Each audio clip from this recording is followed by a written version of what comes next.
dan bagaimana kita bisa meningkatkan kemampuan keuangan kita. Satu-satunya jalan adalah hilirisasi. Semua kekayaan kita olah di dalam negeri. Sebagai contoh, Presiden kita, Presiden Joko Widodo, bertekad untuk sumber alam kita tidak boleh dijual murah dalam bentuk bahan mentah. Beliau bertekad dan beliau melaksanakan program hilirisasi.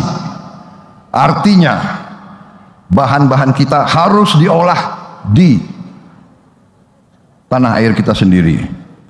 Karena dengan bahan-bahan itu diolah, nilai tambah kita yang kita terima bisa naik puluhan kali, bahkan ada yang ratusan kali.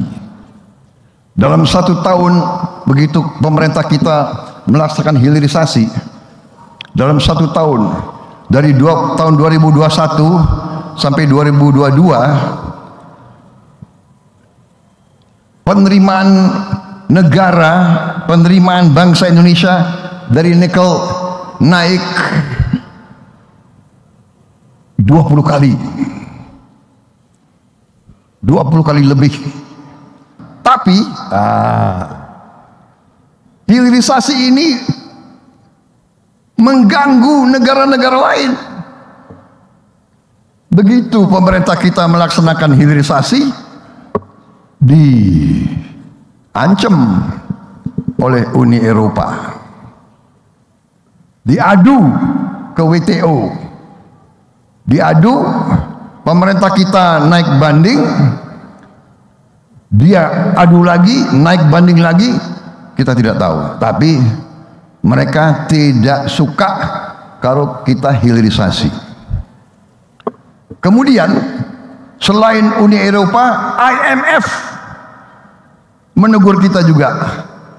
Saudara-saudara, bayangkan, kita bahan baku ada di kita, milik kita, karunia Tuhan.